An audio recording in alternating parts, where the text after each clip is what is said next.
be able to use your phone, so make sure you got a regular old calculator.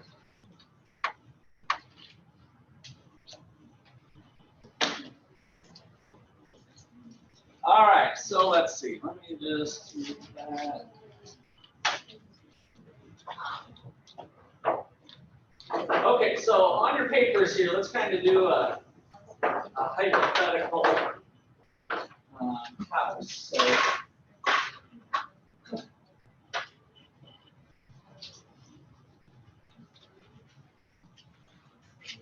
So kind of, let's just do a rent versus house payment.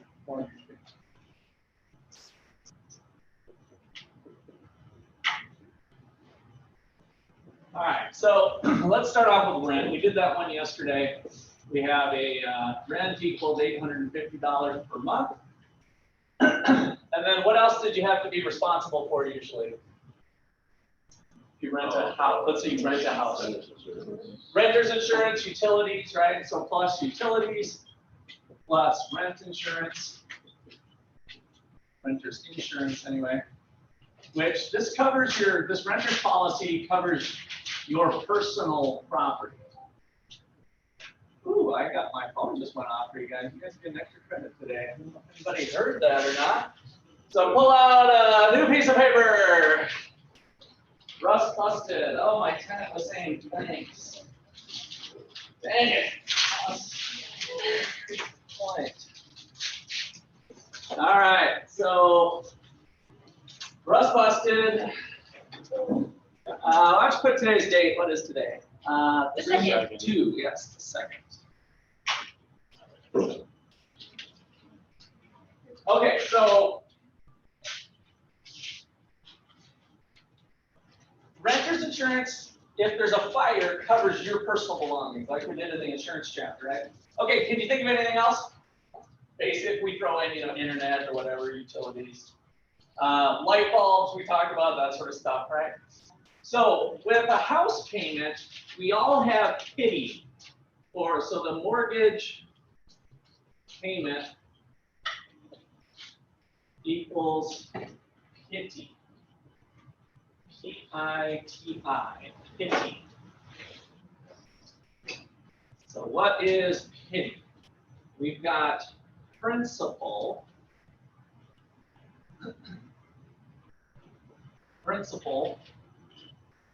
interest,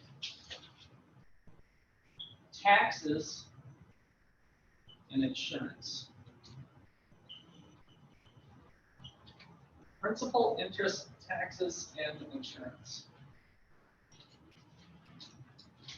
So these two make up your debt. These are both debt related. So debt related.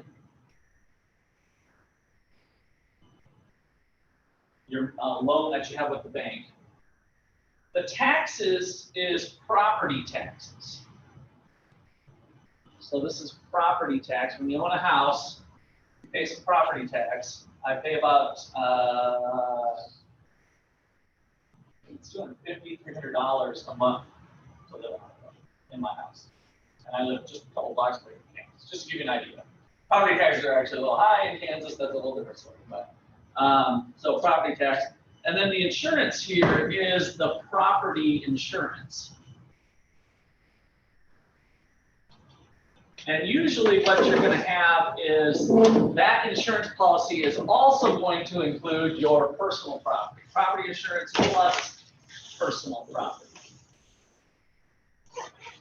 So it's kind of like your renter's policy up here, but it now has this extra, this is kind of the extra element that you're adding on. So your rent payment might be $850. If your mortgage happens to be $850, just to kind of use the same number, that's kind of the equivalent of what you'd be putting your money into. Now, this debt here, principal and interest, who remembers what principal is? Now, we don't talk about debt a lot other than to not do it in this class. But now this chapter, we're talking about real estate, and that's the one debt that we'll do. So principal and interest is the debt payment to your bank. So for instance, let me go ahead and make up some numbers for you. Let's say that your total payment's $850. So let's do $100 worth of insurance, $200 worth of tax, and then you've got interest and principal. I've got $550 left to spend. So let's just put 100 on principal and 450 is interest, which wouldn't be unusual. So the grand total is 850 is what you end up paying in total for your house that you own now. You own with a debt. But what's this $100 principal versus the interest?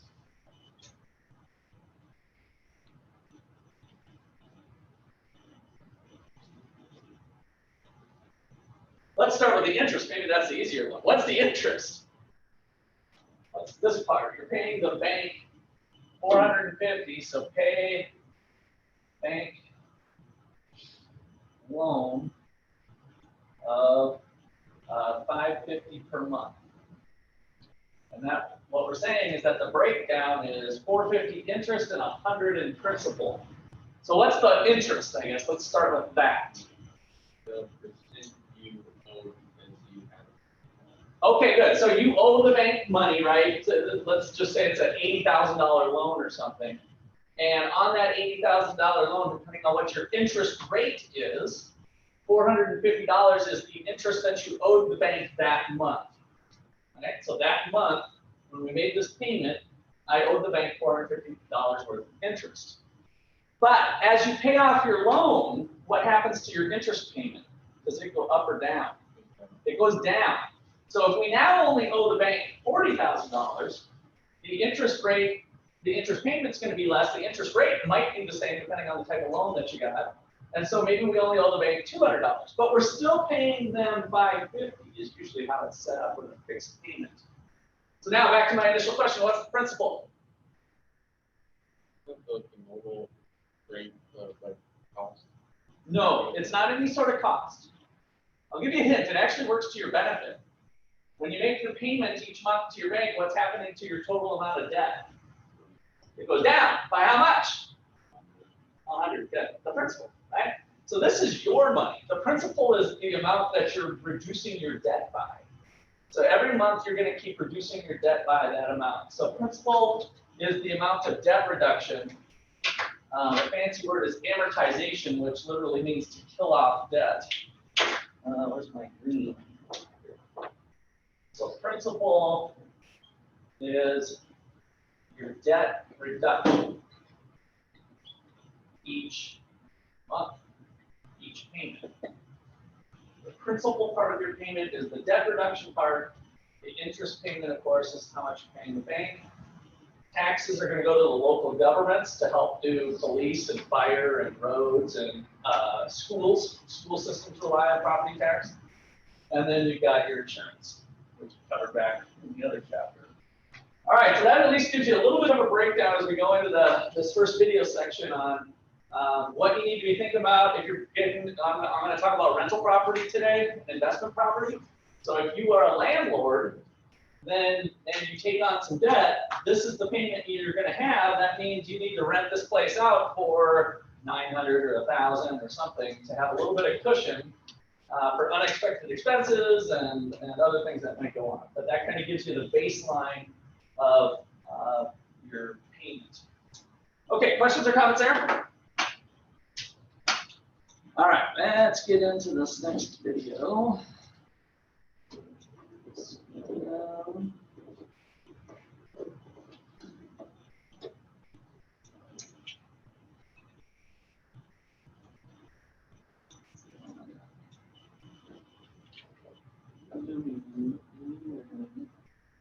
Oh shoot, Austin, can you stand on the table or chair and get that button? Weird. Down. Fall. Hold on, don't put it too fast. Hooked up. Yeah, press and hold, hold it a little bit as you go.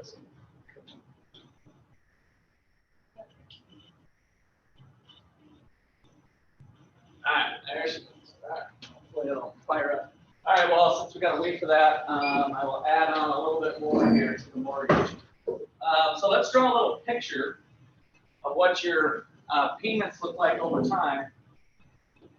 So if you were to graph your interest payments, so the principal and interest, so let's do interest.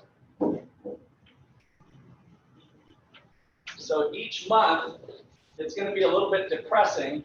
So you're going to have a really high amount of interest, and then it kind of goes like this. So draw a graph that kind of looks like that, where the first part, you have lots. So each height here, by the way, is like your payment. In if we did a 15-year mortgage, you're going to pay off your loan in 15 years. Then in year number 8, this is years. In year number 8, your interest payment's still going to be pretty high out of your monthly payment. But as you get to paying off your debt, so if we're in year 14, your interest payment is a lot lower. So it might go down, to use our example here, what did I have, 450? 450. So early on, the payment might be 450, but then as we get close to paying off our debt, then our interest payment might get down to 100, just making up some numbers. So each time you make your payment, your interest portion of the payment is falling as your debt gets paid off.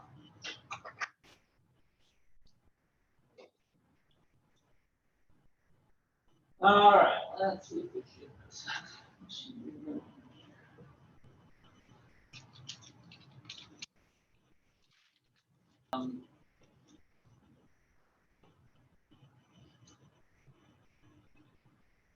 What happens if you go for a house and you don't have a credit score? You're not going to be able to buy the house. Okay, so what were some of our things that you want to have ready if you don't have credit or your credit's not as good, but mostly zero credit? Phone bills, receipts, possibly for other things. Probably the big thing, since you're looking to buy a house, what else? Your rent payment. That's probably the biggest thing. Like a favorable statement from your landlord is going to be pretty important too, that you always pay your rent on time, that sort of thing. So I went to realtor.com here and wanted to do kind of an example looking at one of the houses. Here is the map. Auto University's right here. There's apparently a new listing here right near the university for 160. Let's take a look at that one. So 160,000. So is this your house or something? Yeah, we just bought it. You just rented it? I think his parents put down like a payment for the mortgage. Oh, to buy it? Yeah. Oh, well, fun. Let's That's do yesterday. this one Now we then. get to look at your house. Okay. All right. Well, that was very serendipitous. So on this house, of course, you got all the pictures and everything. I kind of want to focus in on the finances. So what does Dave Ramsey recommend for a down payment? He mentioned the 100% down payment. That would be paying cash for the house. But what's his minimum amount that he recommends? It's not 20. 20 is a good one to get to, but he has a lower minimum than 20. 20 divided by 2. 10. So 10% is the minimum. 20% is really good if you can get that, because you can avoid this other little premium that you have to pay called mortgage insurance premium. And that'll avoid that, which is a little bit of an extra bump. So 10% down. So go ahead and pull out your phones for calculators. We'll do a little bit of calculation. So for this particular house here, what is the down payment if we follow Dave's plan? And let's just assume we don't negotiate. It's such a hot market in Ames right now. You probably don't have much negotiating room if it's not too crazy price. So 160,000, how much is the down payment? 16,000. So with a price of 160, we're going to have $16,000 of your own money, leaving how much left over for your debt?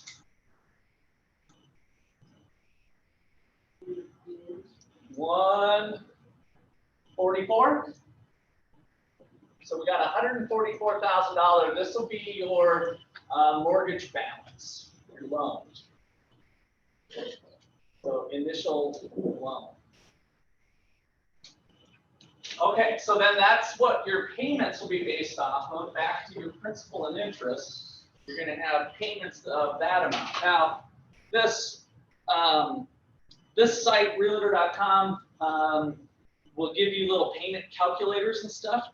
So it estimates $552 a month. So if you click that up, it brings up this little tool. They have a down payment of $32,000. Which would be nice, which is 20%, right? So if we're doing 10%,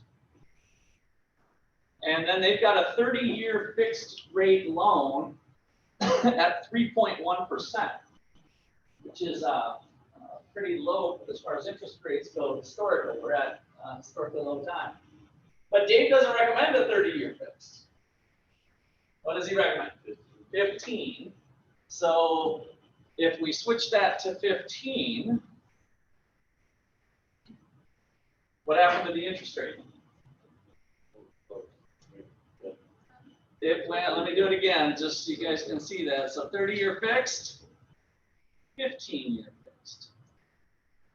Pretty significant bump down on your interest rate, which is good. But that's not even, I would say, the main reason he does that. He likes the 15-year mortgage because of that last word about debt. What did he say to remember to do with regard to debt? Hate it. Yeah. So 15 years can fly by pretty fast. 30 years is a long time, right? And so then we'll do some charts and see how much interest is being paid. But what happened to our monthly payment? Our interest rate went down. But yeah, it almost doubled. So check it out. That 1,056 is the one we're going behind. 690, loan and interest only. Taxes and insurance are not included. So what they are including with that number is just the principal interest, the part of the loan. Is all that's being quoted there. So you got to be careful of that, and then you can look at other options. So 690. Up to, if we do a 15-year, it was lower interest, but it still bumps up to 1,056. So now I want you to do the difference between a 15-year and the 30-year. So 15-year at, and it's kind of nice that they're giving us basically kind of market rates. I wouldn't have known what they are exactly today. They change, of course, from month to month. So a 15-year at 2.355%. So write this down on your papers. A 15-year payment at 2.335 is 1,056. And then we're going to write down the 30-year at its interest rate, 3.182% is 690. And then I want you to use your calculators and calculate the difference. Subtract the two. 1,056 minus 690.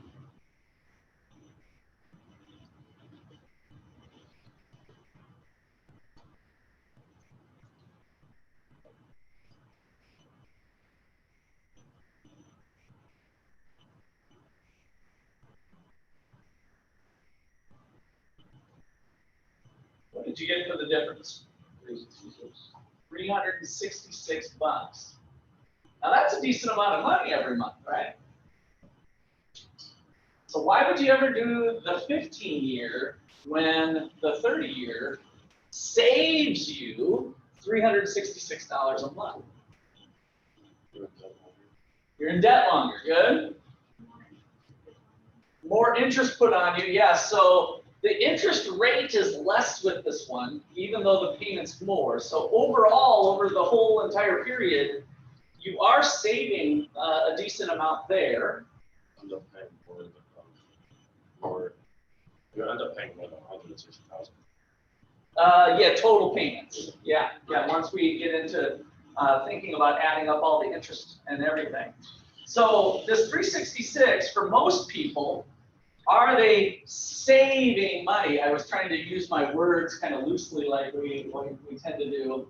Are we really saving 366 per month by taking this option over this option?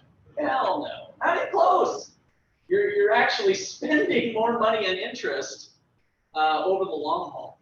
But people will use that language who aren't really thinking through all of the stuff here with what's going on, because they're thinking monthly cash flow, right? Instead of what real true savings is. This is a good investment to me. Now, that extra 366, final question for this little segment. Where is that going towards? 1,056 versus 690. Every month you're paying 1,056.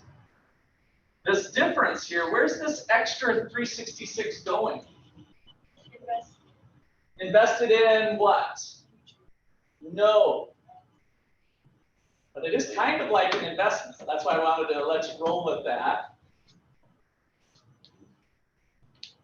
Where is that sucker going? Everybody with me that you're paying more per month with this setup. Same house, of course, right? Same house, of course. You're paying more with this one than this one to the tune of 366 bucks. The question is, where's the 366 bucks going towards? What's that? No, not with the interest. I like your back into the house part. Abby?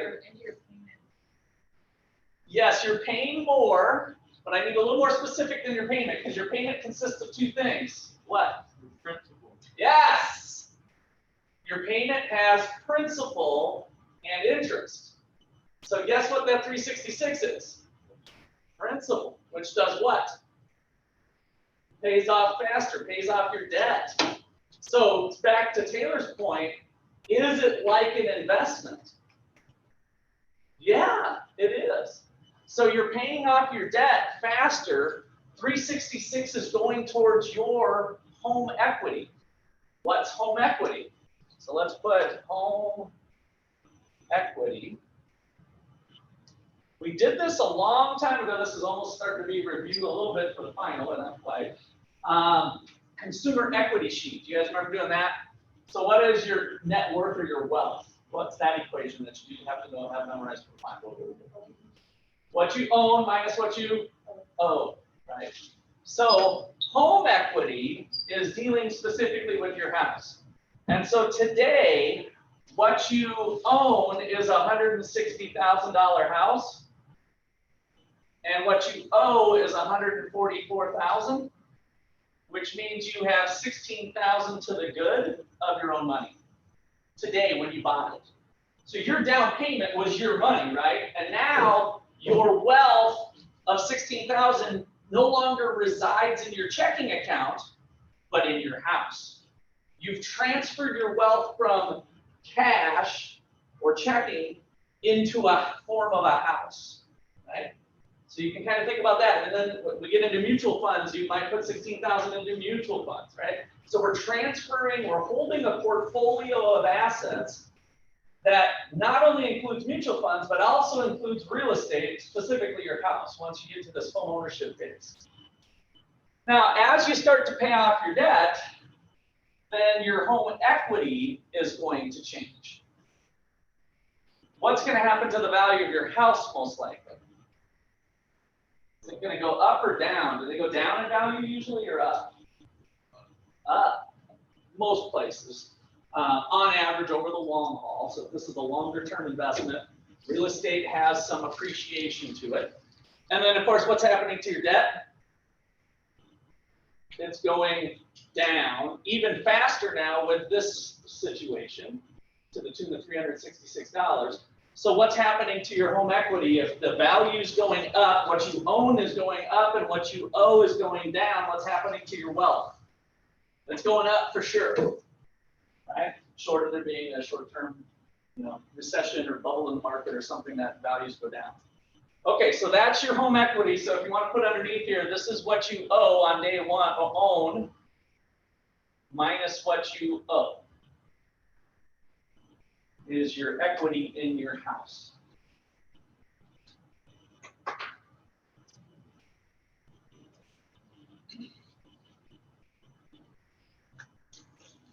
Okay. Let's see. So let's get rid of that. So we see the house here. This is what they're buying. Ooh, we got a little shed and back. Couple. What's up with that? We got a greenhouse and two other sheds. Newer AC, some hardwood floors. Oh, whose bedroom's that? Okay, bathroom might be a little bit dated here. Yeah. So this is what $160,000 gets you in Ottawa, Kansas. I think it was the 3-bedroom, 2-bath. Yeah, I think the one that we had was It's 5 like 5. Oh, so this isn't the one you were looking at? Okay. I think this one said new listing. Yeah, it says new listing, so this just came on the market. But that is Ottawa, Kansas. And then, let's see, they should have an estimate here, maybe of property history, of course, all the stuff that we've been talking about. Let me see property details. Kind of want to see if they got a property tax estimate here. They should. Let's see what monthly payment is. There we go. 159 and 50 is just an estimate they're putting together for PITI, principal, interest, tax, and insurance. HOA. Anybody know what that is? Yeah, so some of you might have lived in houses where there's a homeowners association, typically like a condominium type flat, but it could be a housing subdivision that has a common pool, or they have nice flowers and stuff at the entrance or something. So homeowners might kick in that. And then this was the mortgage insurance, was the other thing, that if you put less than 20% down, you're going to have a little mortgage insurance. Let me see if that actually does do the adjustment or not. Oh, it did. Look at that. So by putting 10% down, it is costing you $75 extra per month by not getting there. So it's not a bad investment. If you can stretch up to the 20%, you'll avoid the mortgage insurance. What the mortgage insurance is an insurance premium that you get to pay that the bank benefits from. So the bank actually takes out an insurance policy on you in case you don't pay your bills, so that they're protected for 80% of their loan. So imagine if you guys trash the place, don't pay your bills, and it takes 6 months to kick you out of there.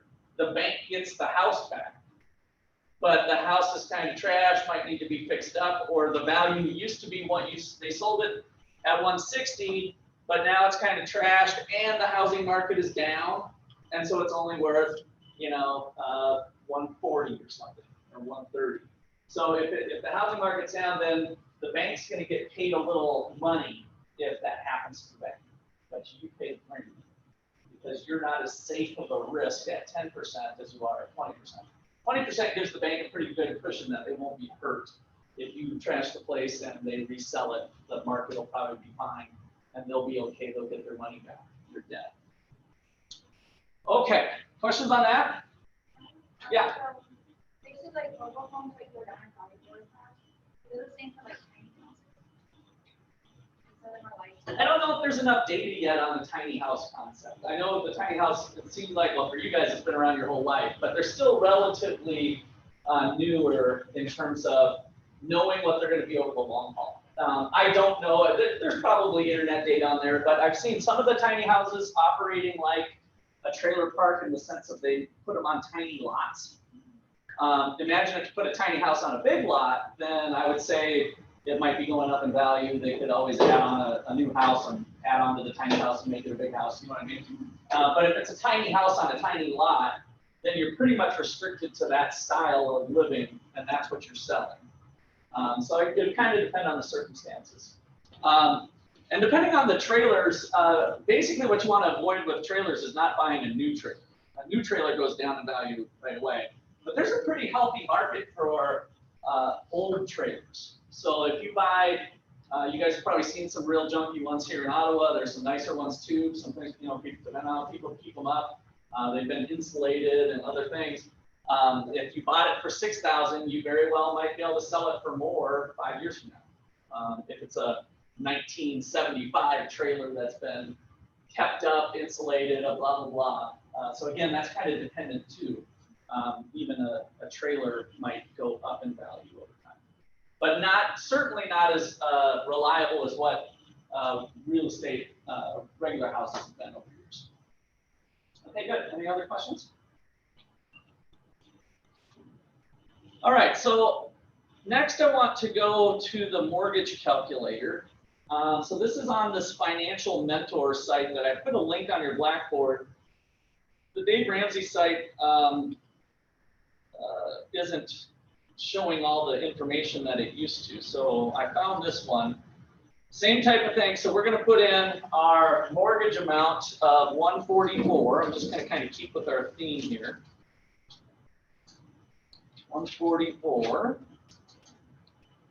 And the interest rate on the 15-year 2.33. I'm just going to call it 2.33. And the mortgage term, loan terms in years, 15. And then we're just going to skip the real estate taxes and stuff right now and just focus in on the payment. Well, I guess we wouldn't have to. What was the real estate again? Oh, shoot. Did I lose it? Oh, here it is. 159 and 50. Let's just use those numbers. 159 and 50. Calculate mortgage payment. Good. Yeah, okay. So $948 per month, if that was the situation for that house, covering all of our principal, interest, taxes, insurance. So if you're buying this as a rental property, you're going to need to be pulling in at least probably $1,100, $1,200 really to have a little bit of a buffer and a little bit of profit to cover if things break and whatnot. So here's the amortization schedule. So this shows every payment of your 15 years. And so I want you to write on your papers the very first payment you make of the $948, which is your principal and interest payment. So $948. I didn't put the exact information that that one had, so that's why we're off a little bit on the total. But $948. And then put the principal and interest amount. So you're putting $669 is the principal part, and $279 is the interest. If you want, you can leave off the pennies. I'm not too worried about it. We're going to do a couple of these. And after you make your first payment, what happened to your debt balance? It went down, and it went down by how much? Not the amount you paid, no.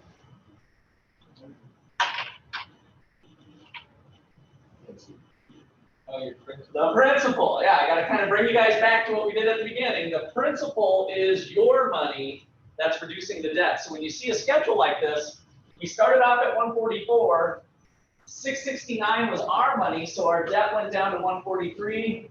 Next month, what happened here? Principal got bigger or smaller? Bigger. Interest got smaller. Why? We owe that something. So the amount you owe the bank is always 2.33, I think is what I put in. That's why our numbers aren't exactly. I should have done.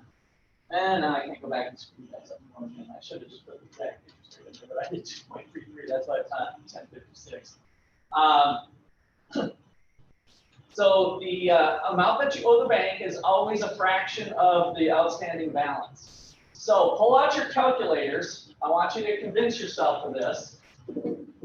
Take 143. Do it exactly to the penny this time. I want you to put this on your papers. I'm starting to run out of board space, but I want you to take $143,330.90 times 0.0233. And then write that down on your paper, the number that you get. What number did you get? Let's just share our work here so we can compare notes. 143,330, this is the first balance after we've made our first payment. Point times 0.0233, our interest rate. What'd you get? $3,330. Now that's a heck of a lot higher than this. Why? Why'd you guys get 3,000?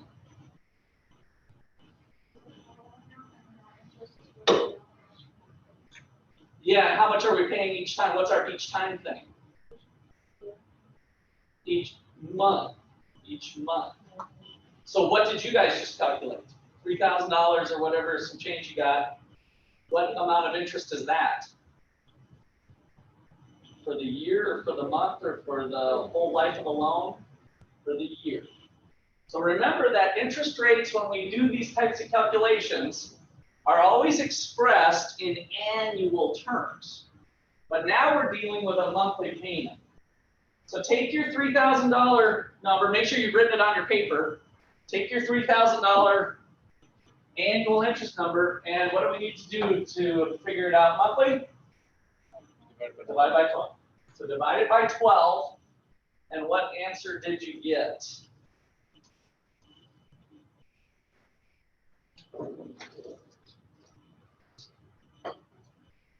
Sienna, when you get your number, why don't you share with us what you got?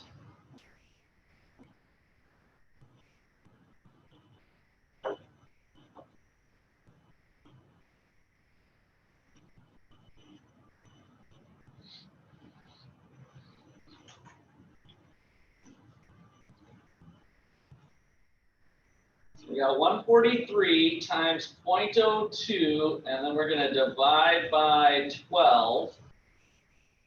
And what'd you get for a number? 2.783. Close. Something going on with your decimals there, I think. What'd you guys get? $3,000 roughly divided by 12. What'd you get? 278.3. Does anybody see that on the screen up here? Where's Waldo? Where is it? The second payment, what you owed the bank, because you owed them $143,330, 2.33%, 278.30. That's the number you should have got. Yeah. Right? So every time that's going to happen, and now our balance is going to fall by 670 because the principal went up, and now I only owe 142,660. 142,660 times 2.33 gives us 277 even. The interest payments are falling. The principal payments are rising. How far? Let's see what this thing looks like down here.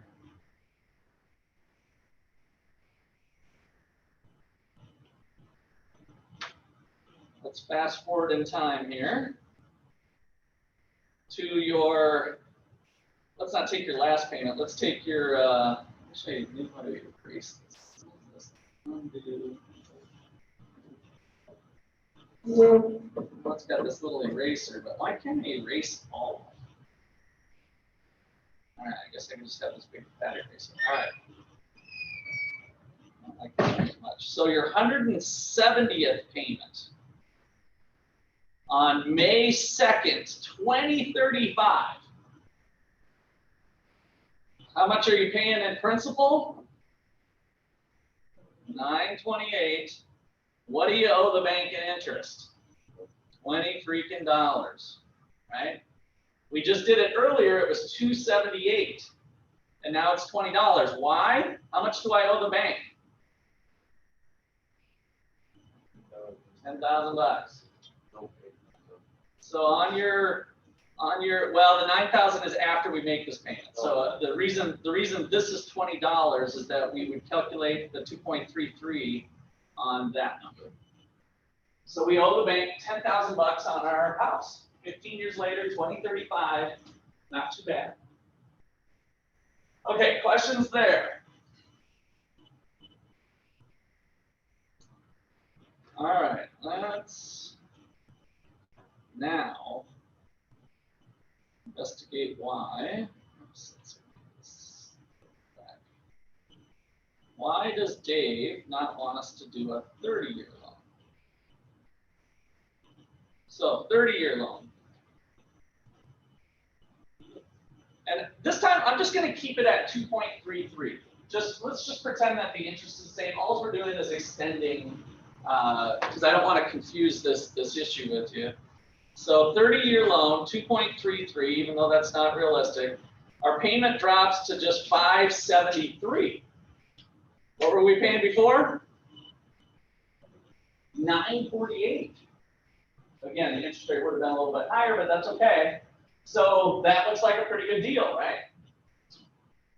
But how much of your payment is interest and principal? Well, you still owe $143,000.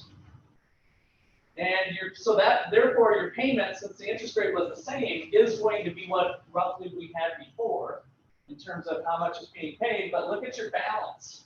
Now you're only paying off 276 bucks. So after your first payment, you drop to 143. 143, 143, 142. Woo! I've owned this place. I've made 9 payments and I'm down to 141. Right? Whoopie ding dong. I paid off 3,000 bucks after paying all of that money over the 9. And then this goes on for years and years and years and years. Let's look at here we are at the 15-year mark. 15 years. All right, right where the other one paid off. So at the 15-year mark, how much do I still owe the freaking bank? $88,000. Whereas if I would have went the other direction, it'd be gone. Right? It'd be toast. But now I'm still paying money, still paying $174 interest now for the next 15 years, all the way down to the famous 360th payment. And then here's your grand totals. There was the sum total of your loan payment, right? We took out a $144,000 loan. So all of the principal payment adds up to be 144. You paid off your debt. You paid back your 144. How much did it cost you in interest? What was your total of your interest payments? Which one of these is that? The $56,000. So you paid $56,000 in interest over the life of the loan. What would it have been if we did the 15-year? Remember that 56,000?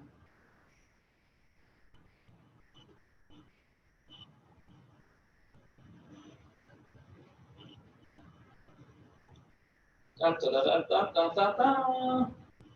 26,000. We still paid off the 144, 26,000. So how much did we save? 30,000. And what we really did is we saved a bunch more, because now, let me go back up, and I just got to do this one more time, maybe. Our real interest rate for our 30-year loan was actually higher, 3.18.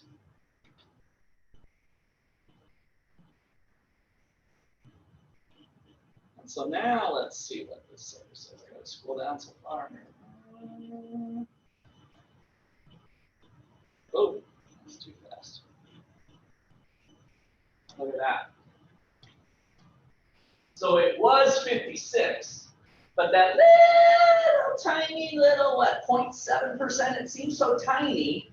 You start doing that over 30 years, and it was another, this was 56, so it's another 23,000 on top of that. So now I've broken it down into your 2 parts. It was 30,000 savings doing the 15-year, holding the interest rate the same. And then with the interest rate difference, it's another 50 grand. It's a 50 grand swing to the bank by doing the longer term loan. Okay, any questions on that? All right, so let me put this sucker up for now. Yes. So what if you wanted, can you choose to pay more on your mortgage in a payment or do you have to stick to Yeah, no, so that's a great question. So here's what a lot of real estate agents will say. They'll say, oh, you can pay off your 30-year, do the 30-year just in case you need the money, right? The 366, do the 30-year, but just make an extra $366 payment every month. And then you'll turn your 30-year into a 15-year. That is true if the interest rates are the same. We just saw that there's a pretty significant interest rate differential. So there is some truth to that. But then the 80% behavior, 20% finance kicks in. What do I mean by that with your monthly payment? If you have an extra 36 and you're opting to pay an extra 366 to your mortgage to make it a 15-year, what's the behavior part that's probably going to kick in and tug at you and your spouse? Yeah, oh, she needs a new prom dress for high school, and it's on sale right now for $366. Let's not make the payment this month, right? Let's do the prom dress. Oh, there's a bass boat. Oh, there's this, there's that, right? And so nobody really ever does this very well. You have to be very disciplined to, put that extra payment. But you're absolutely right. Mathematically, if the interest rates were the same. But I was actually kind of surprised. This interest spread is significant enough that that's a decent amount of money just alone in the interest savings to lock in the 15. Historically, they've been as little as a quarter point apart. So having that big of a difference between the 15 and the 30 is a real savings to go with. All right, anybody else? Okay, so let's see. I want to analyze.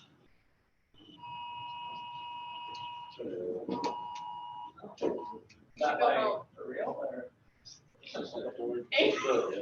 Anal. Yes, we are analyzing investments. It's an Amber Alert sort of. It says we have to take children out. There's some. Yeah, that's a tornado. This is only a test. All right, analyzing investments. When we start hearing a train or something, we will get out of here. So. Was it on the Ottawa one, or was it on your guys'? It was everybody's phone blown up, or? Of course, I didn't. Okay, whatever. So analyzing investments. So there's three things to remember, and this is going to be. I'm going to bring this back to housing, mutual funds, ... anything. There's three parts. There's three parts to the investment. The initial investment, three phases, I say. So the key is that there's three phases to investing. And we've kind of done this a little bit with the 401k analysis in a sense. So we start in time period 0, and then we hold the investment for 1 year, 2 years, 3 years, 4 years, 5 years, 6 years. So let's just go ahead and put 1, 2, 3, 4, 5, 6, and then on. And so the three phases are the initial investment is phase 1. That's what you do today in time period 0. The initial investment. And for a house, it would be your down payment, for example, and any other fees that you had when you bought the house. Maybe you had to replace the carpet or redo the kitchen or whatever. So the initial investment, down payment. This could be for your mutual fund, like my son put in $2,500, right? So this is the initial purchase of the mutual fund. So for example, my son bought $2,500.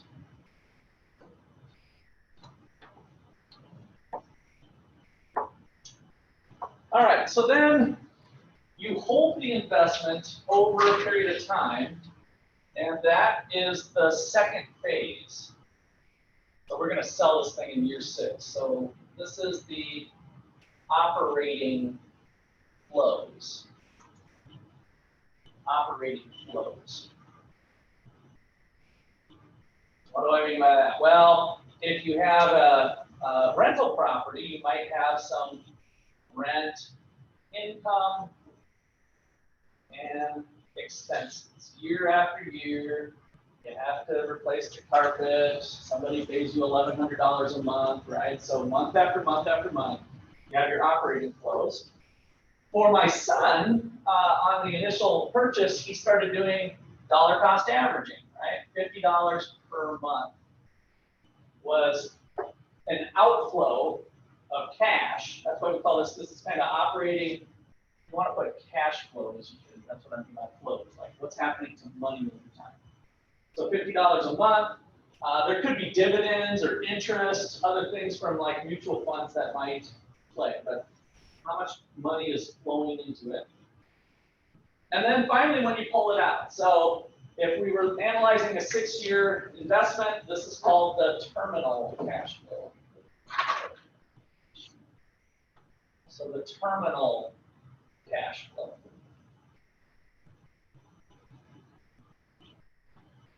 What did we do with our rental property? We sold it.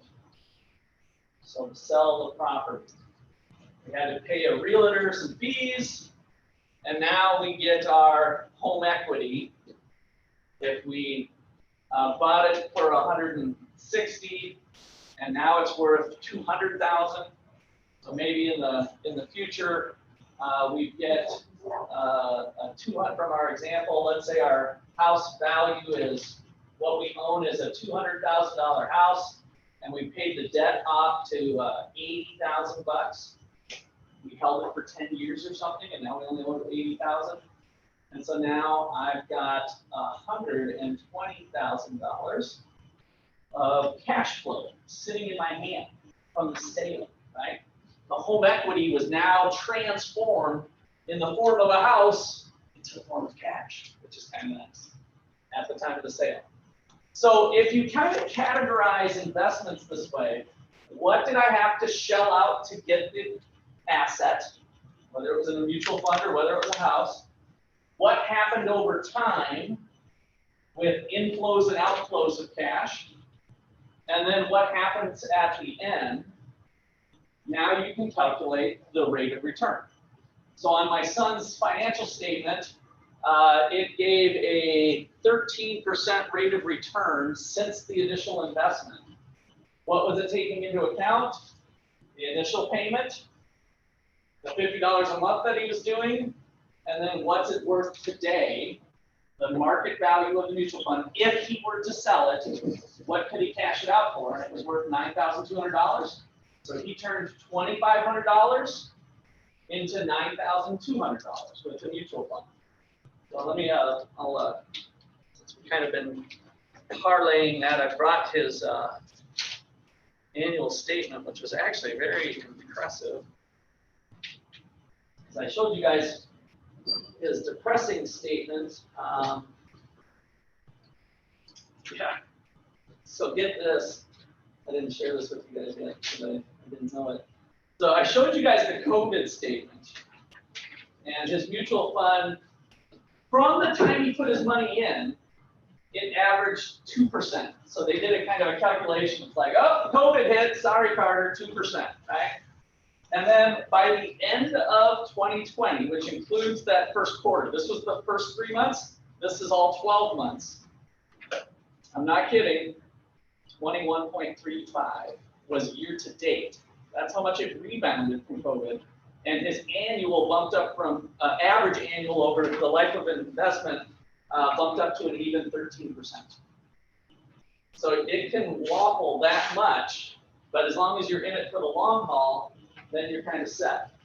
All right, so one last picture to leave for today, and then we'll do a little bit more of this on Thursday as well, is to look at how you make, this is kind of laying out how you make money over time.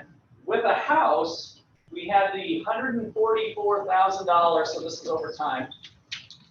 We had the $144,000 debt. We had a $160,000 house. So we're measuring dollars here and time here. So this was your what? What was this 16,000 called again? In time period 0, by the way. Time period 0. What did we call that? Home equity. Yeah. So the down payment. You're right. We called it the down payment, but at time period 0, which was our initial investment, you have $16,000 worth of equity. And then over time, you're going to have appreciation, hopefully. You will in real estate if you wait long enough. Appreciation of the house. What does that mean? The house is likely going to go up in value. How much? Well, it depends on the market, but I'm just saying 200,000 over some time period. And then you've got debt reduction, called amortization. The debt reduction over time. So at some period of time in here, you have less debt. So again, I'm just making up some numbers here. Let's say it's 40,000. And so now my home equity has grown by the difference between how much the house is worth today in the future and what my current debt is. Right? And so that is your growth of your wealth in the form of your home over time, and part of the ways you can make some money in real estate. All right, we'll pick up there on Thursday. You guys do the last real estate chapter, the chapter 12. All of chapter 12 is done, is due for Wednesday. And so check your assignments tonight. You can finish off the last video section, which is video number 4. And then there's a mortgage calculator exercise for you to do. So a quick little exercise for tonight. You better hang on to that stuff. Let's turn in your rust busted. So have you hang on to your other sheets. And then we'll, of course, be doing some review on Thursday's our final day before the final.